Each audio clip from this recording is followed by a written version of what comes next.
ଭାରତୀୟ ବାୟୁସେନାରେ ନିଯୁକ୍ତି ଆସିଯାଇଛି। ଆପଣମାନେ ଦେଖିପାରୁଥିବେ ଏଇଟା ହେଲା ତାର ଅଫିସିଆଲ ନୋଟିଫିକେସନ୍। ତ ଏହି ନୋଟିଫିକେସନ୍ରେ ଆପଣଙ୍କ ସିଲେକ୍ସନ୍ ପ୍ରୋସେସ୍କୁ ନେଇକି କ'ଣ ସବୁ ରହିଛି ସେହି ବିଷୟରେ ଫୁଲ୍ ଡିଟେଲ୍ସରେ ସବୁକିଛି ଜାଣିବା। ଆପଣଙ୍କ ଶିକ୍ଷାଗତ ଯୋଗ୍ୟତା କ'ଣ ରହିବା ଦରକାର, ଆପଣଙ୍କ ବୟସ କ'ଣ ରହିବା ଦରକାର, ସବୁକିଛି ସମ୍ପୂର୍ଣ୍ଣ ଭାବରେ ଜାଣିବା। ଏବଂ ଇଣ୍ଡିଆନ୍ ଆର୍ମି ବା ଅଗ୍ନିବୀରରେ ମଧ୍ୟ ଖୁବ୍ ଶୀଘ୍ର ବହୁତ ବଡ଼ ଭ୍ୟାକେନ୍ସି ଆସିବାକୁ ଯାଉଛି ସେହି ବିଷୟରେ ମଧ୍ୟ ଜାଣିବା। ତ ଆପଣମାନେ ଯଦି ଚାହୁଁଛନ୍ତି ଯେ ୟାର ଅଫିସିଆଲ ସାଇଟ୍ ଯେଉଁ ରହିଛି ଭିଜିଟ୍ କରିକି ଆପଣମାନେ ନିଜେ ଯଦି ଚେକ୍ କରିବାକୁ ଚାହୁଁଛନ୍ତି ଏବଂ ଏହି ଅଫିସିଆଲ ନୋଟିଫିକେସନ୍ଟିକୁ ଆପଣମାନେ ଯଦି ପାଇବାକୁ ଚାହୁଁଛନ୍ତି ତାହେଲେ ଆପଣମାନେ ମଧ୍ୟ ଅଫିସିଆଲ ୱେବସାଇଟ୍ଟିକୁ ଭିଜିଟ୍ କରିପାରିବେ।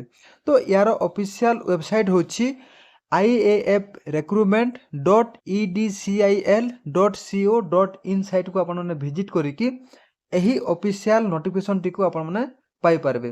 ତ ଆଗକୁ ସବୁକିଛି ସମ୍ପୂର୍ଣ୍ଣ ଭାବରେ ଜାଣିବା। ଆପଣମାନେ ଭିଡ଼ିଓଟିକୁ ଶେଷ ପର୍ଯ୍ୟନ୍ତ ଦେଖନ୍ତୁ।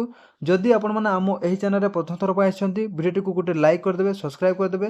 ଆଗକୁ ମଧ୍ୟ ଏମିତି ବହୁତ ସାରା ଲେଟେଷ୍ଟ ଇନଫର୍ମେସନ୍ ଆପଣମାନେ ପାଇପାରିବେ। ପ୍ରଥମେ ଜାଣିବା ଅନଲାଇନ୍ ଆପ୍ଲାଏ ଡେଟ୍ ବିଷୟରେ। ଏଇଠି ଆପଣମାନେ ଦେଖିପାରୁଥିବେ Indian Air Force online application from unmarried Indian male and female candidate for selection test for Agniveer Vayu intake 1/2027 under Agnipath scheme.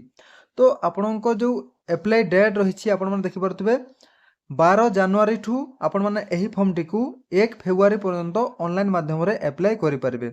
ଏବଂ ଆପଣଙ୍କ ଅନଲାଇନ୍ ଏକ୍ଜାମ୍ ଡେଟ୍ ମଧ୍ୟ ରହିଛି। ଆପଣମାନେ ଯେଉଁ ଏକ୍ଜାମ୍ ଦେବେ 30 ମାର୍ଚ୍ଚ ଏବଂ 31 ମାର୍ଚ୍ଚରେ ଆପଣଙ୍କ ଏକ୍ଜାମ୍ ହେବ। ତାପରେ ଜାଣିବା ବୟସ ବିଷୟରେ। ତ ଏଇଠି ଆପଣମାନେ ଦେଖିପାରୁଥିବେ ଆପଣଙ୍କର ଯେଉଁ ବୟସ ରହିଛି 1 ଜାନୁଆରୀ 2006 ଠୁ 1 ଜୁଲାଇ 2009 ଭିତରେ ଯଦି ଆପଣଙ୍କ ଡେଟ୍ ଅଫ୍ ବାର୍ଥ ହୋଇଥିବ ତାହେଲେ ଆପଣମାନେ ଏହି ଫର୍ମଟିକୁ ଆପ୍ଲାଏ କରିପାରିବେ। 1 ଜାନୁଆରୀ 2006 ପୂର୍ବରୁ କିମ୍ବା 1 ଜୁଲାଇ 2009 ପରେ ଯଦି ଆପଣଙ୍କ ଡେଟ୍ ଅଫ୍ ବାର୍ଥ ହୋଇଥିବ ତାହେଲେ ଏହି ଫର୍ମଟିକୁ ଆପଣମାନେ ଆପ୍ଲାଏ କରିପାରିବେ ନାହିଁ। ଏହି ଭିତରେ ଆପଣଙ୍କର ଯଦି ଡେଟ୍ ଅଫ୍ ବାର୍ଥ ହୋଇଛି ତାହେଲେ ଆପଣମାନେ ଏହି ଫର୍ମଟିକୁ ଆପ୍ଲାଏ କରିପାରିବେ। ତାପରେ ଜାଣିବା ଏଜୁକେଶନାଲ କ୍ୱାଲିଫିକେସନ୍ ବା ଶିକ୍ଷାଗତ ଯୋଗ୍ୟତା ବିଷୟରେ ଜାଣିବା। ତ ଏଇଠି ଆପଣମାନେ ଦେଖିପାରୁଥିବେ ଯଦି ଆପଣମାନେ ଗ୍ରୁପ୍ ୱାଇରେ ଫର୍ମ ଆପ୍ଲାଏ କରିବେ ତାହେଲେ ଆପଣମାନେ ଯେକୌଣସି ଷ୍ଟ୍ରିମ୍ରେ +2 ପାସ୍ କରିଥିଲେ ଫର୍ମ ଆପ୍ଲାଏ କରିପାରିବେ।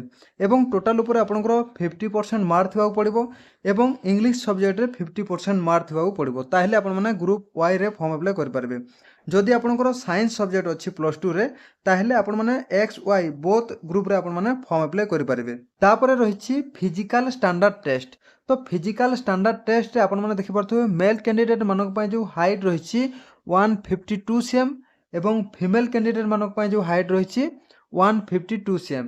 मेल कैंडिडेट फीमेल कैंडिडेट मानक ପାଇଁ जो हाइट रही सेम हाइट रही 152 cm। तापर रही चेस्ट।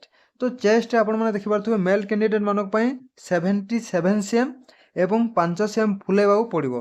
तापर रही फीमेल मानक ପାଇଁ जो चेस्ट रही आपण मैंने 5 cm ओनली फुलेवा पड़ो। रही फिजिकाल। तो फिजिकाल रे कौन कौन सब इवेंट रही आपण मैंने देखिपे आपंकर जो फिजिकाल रही 1.6 किलोमीटर रनिंग 1600 मीटर रनिंग आपको करने पड़ो।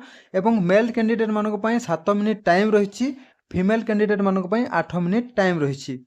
एवं मेल कैंडिडेट मानक 10टा पुशअप 1 मिनिट रे मारिबा पड़ो एवं 10टा सिटअप्स 1 मिनिट टाइम रही 20टा स्क्वाड 1 मिनिट टाइम रही। एवं फीमेल कैंडिडेट मानक ପାଇଁ जो आपणकर रही 10टा सिटअप्स 1.5 मिनिट रही एवं 15टा स्क्वाड्स 1 मिनिट रे आपको कंप्लीट करने पड़ो। तो आपण मैंने सबकिछि संपूर्ण भाव में जानी सारी यहाँ था आपंकर सिलेक्शन प्रोसेस। जदि कौन प्रकार डाउट अच्छी आपण मैंने कमेंट बॉक्स में निहाती भाव में कमेंट करेंगे एवं मु तार रिप्लाई देवाक चेष्टा करी। एवं इंडियन आर्मी रे मध्य खूब शीघ्र बहुत बड़ वैकेंसी आसवाक जाउछि। फेब्रुआरी मासरे ही आपंकर वैकेंसी आसीबो। तो समस्ते रेडी होकर रहंतु एवं जेते सारा डॉक्यूमेंट आपंकर रही सबकिछि डॉक्यूमेंट आपण मैंने रेडी करके रखंतु। तो निहाती भाव में वैकेंसी आसीबो बहुत बड़ वैकेंसी आसवाक जाउछि। एवं एटा थिला इंडियन एयरफोर्स बा आपनकर जो अग्निवीर वायु रही तार वैकेंसी इंडियन आर्मी रे मध्य वैकेंसी आसीबो। तापर इंडियन नेवी रे मध्य खूब शीघ्र वैकेंसी आसीबो। जार भी बयस होउछि आपण माने समस्ते एबेठु पढ़ापढ़ी करबा सहित आपनको फिजिकल करंतु। कहीं आपण मैंने समस्ते जानते जे इंडियन आर्मी बा अग्निवीर जो आपनकर फिजिकल होता है टिके हार्ड रही है बहुत पिला डिस्क्वालीफाई होता। तो जेहेतु प्रथम रिटन एग्जाम होइछि तो पिला जानी पार न थांती तो खाली पढ़ापढ़ी उपर ध्यान दे थांती। आपण मैंने जदि पढ़ापढ़ी करबा सहित फिजिकल भी करेंगे तो आगो को कौन प्रकार प्रोब्लेम होबो नाही। आ खूब शीघ्र इंडियन आर्मी रे बहुत बड़ वैकेंसी आसबाक जाउछि। जदि भिडियोटी भल लगा निहाती भाव में भिडियोटी को गोटे लाइक और सब्सक्राइब करदे। आगक एमती बहुत सारा लेटेस्ट इनफॉरमेशन आपण मैंने आम यही चैनल तरफ पाइपर।